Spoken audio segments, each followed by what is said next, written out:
Hey, this is Ramon, channel is Alpha 4. Welcome to Catholic Reads the Quran. We are going to be doing Surah 6, Ara 36 through 101. And first I have some house cleaning to do with you guys. A lot of you guys have been asking me what are my Quran translations. So I will give them to you again.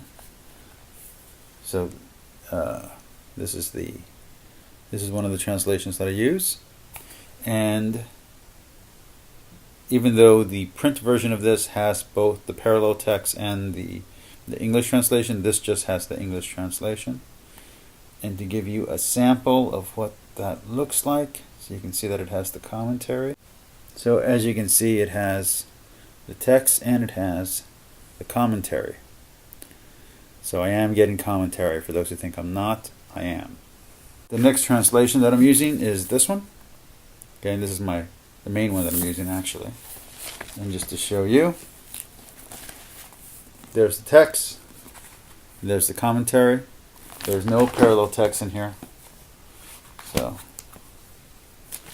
but as you can see, it has a lot of commentary. So the text is up on top, commentary is on the bottom, and that's basically commentary from different scholars. So this is actually a compilation of different tafsirs all put together. Then I'm also using this translation, which I know most of you don't like, but it's on here, and I like this one because it does have the parallel text. So there you go. All right. Now, another bit of house cleaning, which is after some of my videos have been a little bit more popular than my previous videos, I've had to deal with more questions, and some of the questions, including questions from you guys, have been very difficult and have gone down to the core or to the root of Christianity. But for the most part, I have been very gentle with my approach to the Quran, and I have not pushed very hard with my questions about Islam. Now, here's my question. Would you guys like to see that change? Would you like to see some more intellectually challenging questions when it comes to the Quran? Or would you want me to continue in the method that I've been going, which is just simply exploring and only discussing an idea or a concept when I get to that concept in my reading and in my notes? Or would you like to see me start pushing some harder intellectual questions on the Quran? I can do either. I don't have to do that, but I have been much more gentle with you all than you have been with me. And a few days ago, someone asked me a few questions, and both in a feisty and in a very playful and a very happy mood, I asked some questions of the same manner in return, and they did not appreciate that at all. In fact, they thought that it was rude that I asked a question and respond. So I would like to know what you guys would like me to do. Would you guys like to see some harder questions involving the Quran? Would you like to see me treat the Quran more like how I treat the Bible, which is where I go into the anachronisms and I go into the things that are scientifically allegorical and not scientifically textbook accurate, and talk about the historical anachronisms, and talk about places where historical archaeology doesn't meet up with the text, and also source criticism and stuff like that. That's what I do for the Bible. Would you guys like to see that approach with the Quran? I'm guessing most of you wouldn't, but still, especially for some of my more regular listeners and more frequent commenters, I'd like to hear your opinion. So if you want a more rigorous intellectual approach to the Quran, let me know that. If you want me to just continue exploring, let me know that. But a more rigorous approach means more critique. Alright, now let's move on to the readings for the day. We begin with ayat 40, which is a polemic against the pagans. So let's read that. So this is Surah 6, ayat 40.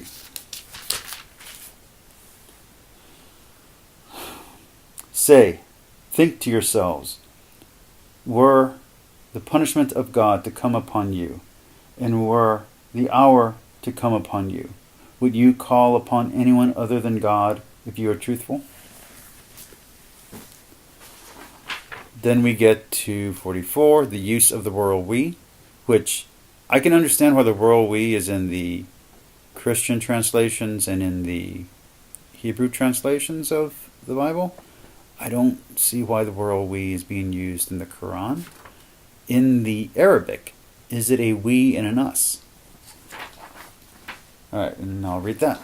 So when they forget that thereof, they have been reminded. We opened unto them the gates of all things, till, as they exalted in what they were given, we seized them suddenly, whereupon they came to despair. So, why are you guys using the royal we? That's interesting. It's an interesting choice in the translations. And it's in multiple translations, so it is a thing. But in the Arabic, is it a we? Is it an us? Okay, continuing on. We get to ayah 51. An ayah attesting to the human nature of Muhammad. And my note adds that Muslims have been arguing against the most common claims against them from the beginning of their religion. So let's read that. Warn hereby those who fear that they will be gathered unto their Lord. They have apart from him no protector and no intercessor, that they might be reverent. Then we get to ayah 52. According to the Quran, one is not accountable for the actions of another, a reversal of being thy brother's keeper. The principle here seems to be everyone alone is answerable for what he does. So let's read that. This is 52. And drive not away those who call upon their Lord morning and evening, desiring his face.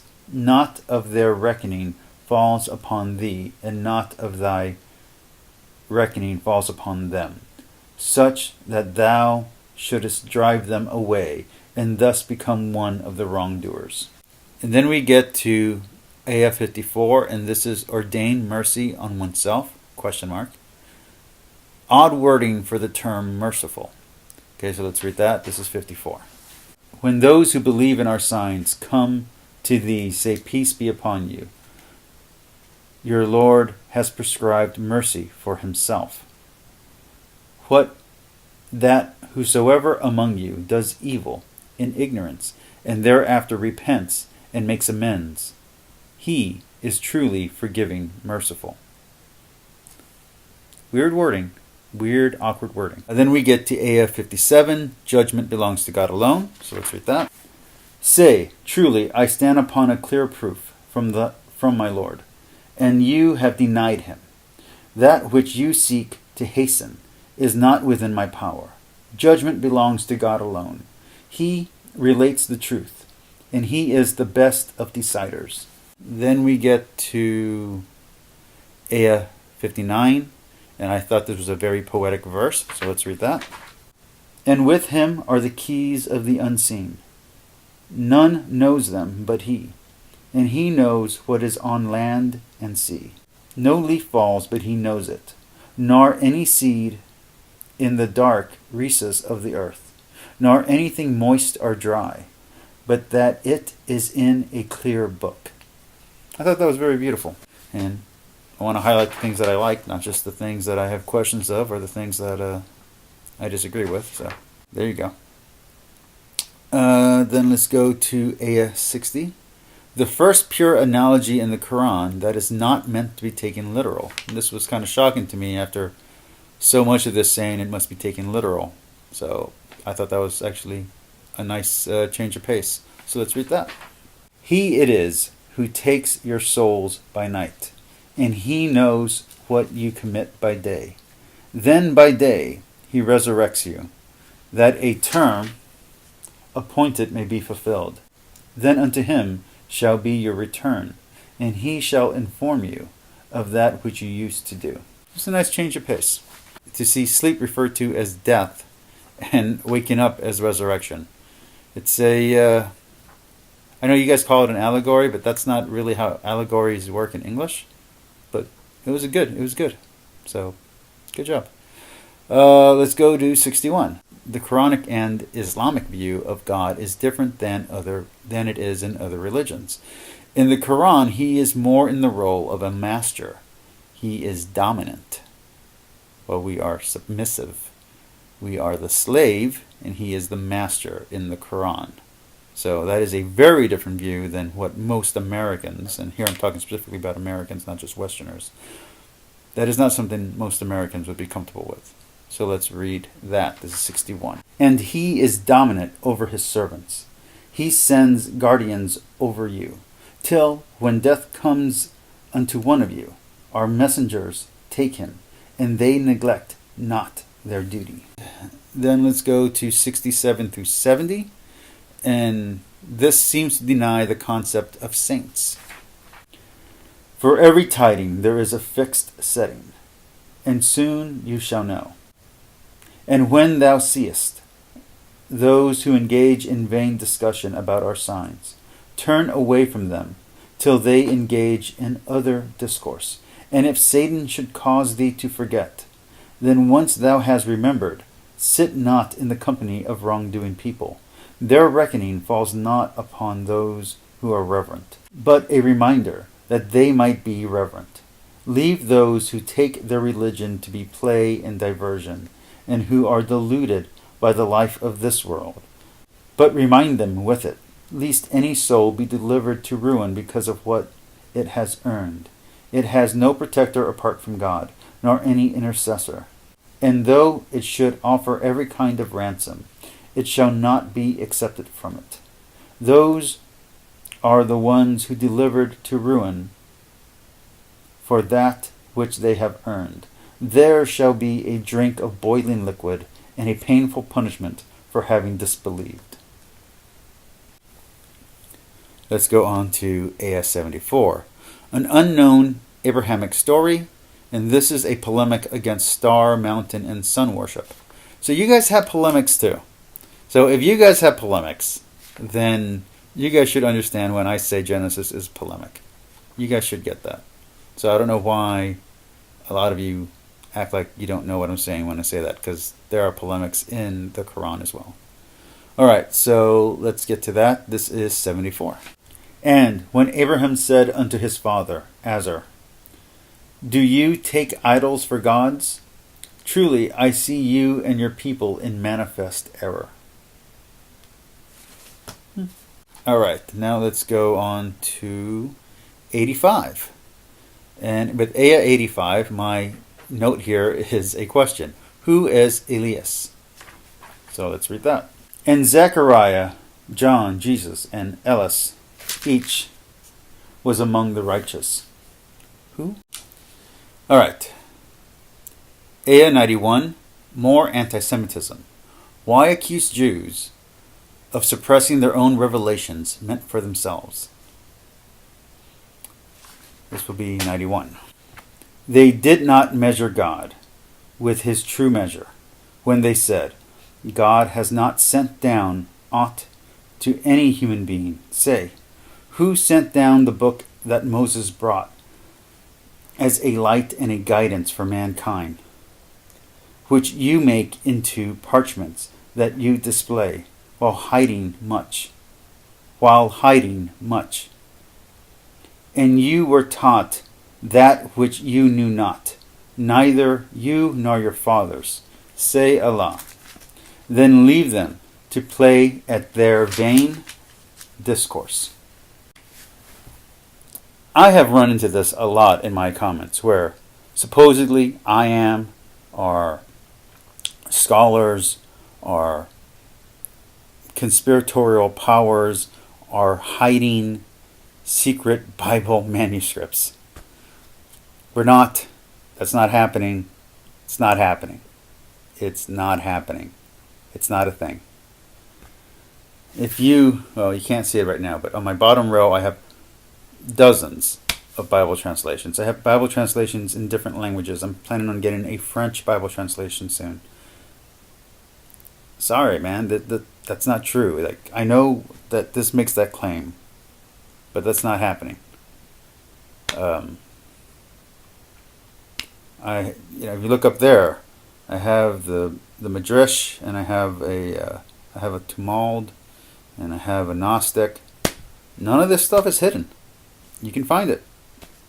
So, anyway, I don't understand the anti-Semitism, and I know that some of you have already tried saying, "Oh, it's not anti-Semitism because Arabic people are Semitic as well." Genetically, I don't think that's true.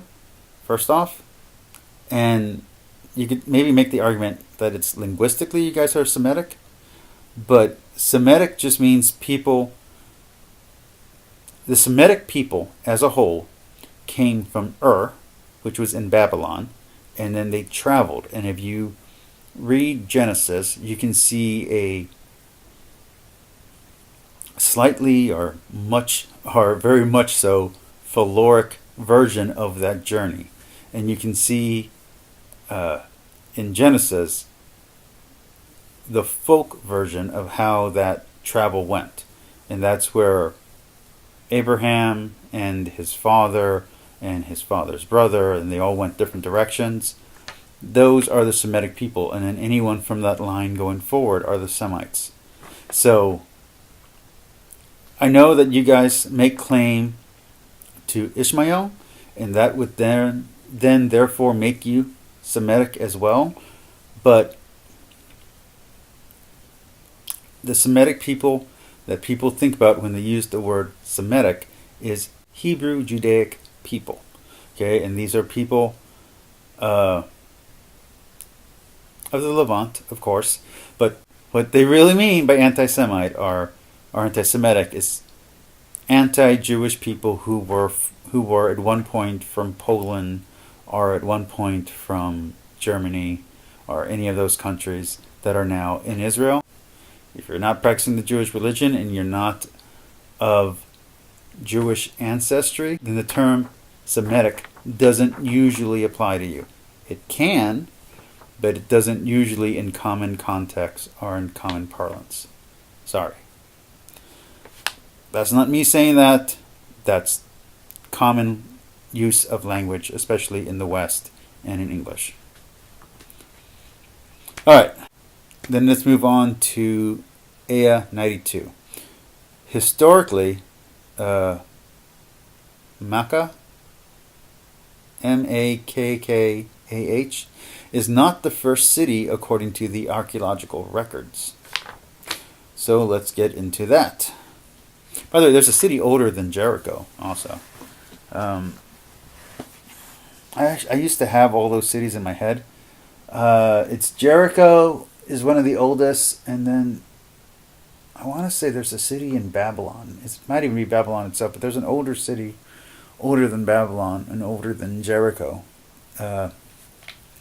Maybe in Sumer or Syria. But there are cities older in the Indus and in along the Euphrates and along the Tigris. So, sorry. And along the Jordan. There just are older cities than Mecca.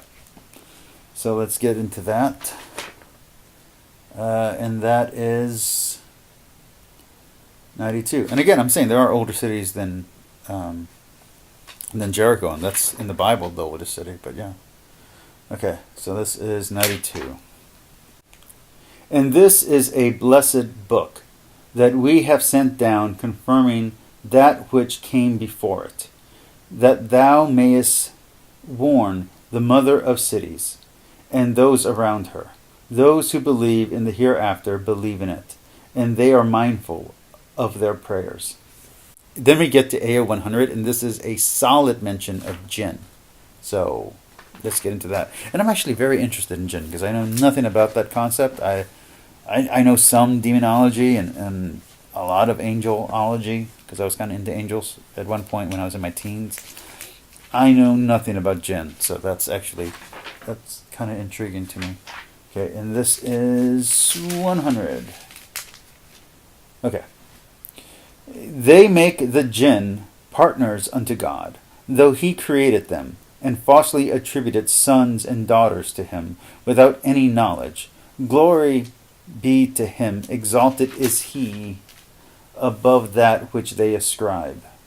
And finally we get to ayah 101, and this is a misunderstanding of the phrase or title, Children of God. My guess is going to be about angels.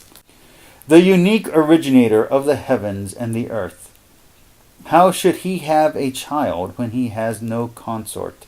And he created all things, and he is the knower of all things. The children of God, angels, does not mean that they are biologically his progeny. It just means that he created them. It's creator, in the form of creator, the term is father. Okay? So like Ford is the father of modern industry or modern vehicles. Darwin is the father of modern evolutionary science. It's father in that sense. Okay? Also, God having no consort. Believe it or not, there are religions where the names that we use for God, such as El, where he does have a consort. I believe is it Asher? Something with an A. But basically, El has a consort in the pantheons where he is the head of the gods, or the head of the angels. Where he's the father of angels, or the head of the gods, or the father of other gods. Sometimes he is called the God of gods, or the King of kings. In those pantheons, in those pagan pantheons, he does have a consort. In Christianity, specifically in Orthodox Christianity, instead of a consort, he has wisdom, Sophia. And Sophia is an abstract with whom he talks to, or with whom he endows with power, or something like that. It's really hard to explain what abstracts are. They're not actually deities, they're just concepts that are semi-personified. Okay? So, some people will say the only way to get to God is through wisdom. So you have to go through Sophia to get to God. That's not a Roman Catholic thing, just to be very clear. I'm just saying that's something like that. So, Astrid? No, it's not Astrid. What is her name? Oh, this is going to drive me nuts. I wonder if this thing has internet. I don't know if it does. Okay, I got internet. Let's type this in. Canaanite consort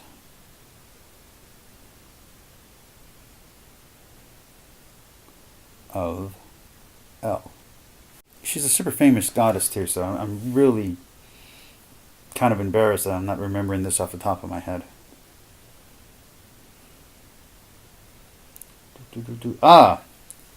Ashera. Asherae. She is the queen consort. And she is the consort of both Anu and Yurgite. It's Asherah. I know she has another name too. Yeah, Asherah. So yes, there is our ancient queen goddess. She's sometimes equivalent to heaven, and sometimes equivalent to Gia, depending. Those are Greek equivalences, by the way. But yeah, so there you go. Again, I'm not saying that's in Judaism or Christianity. I'm just saying that the origin of the word Lord and God, yes, the original Canaanite god did have a consort. Okay, so that's it for that. So anyway, while we're doing this, because that's the end of the thing anyway, what would you guys think if I started pursuing tougher intellectual questions when it comes to the Quran? And I started asking questions of the Quran like I ask questions of the Bible. Would you guys appreciate that change, or would that upset you? If you don't want to see it, I don't have to start doing it. It's just, you guys ask me very hard, very tough questions, and I don't really ask very hard, very tough questions back. I kind of keep everything very surface. But I don't have any problem asking hard and tough questions. If you guys don't mind answering hard and tough questions, that is. And if you guys won't get offended. Talk to you all later. Peace. Oh, comment down below.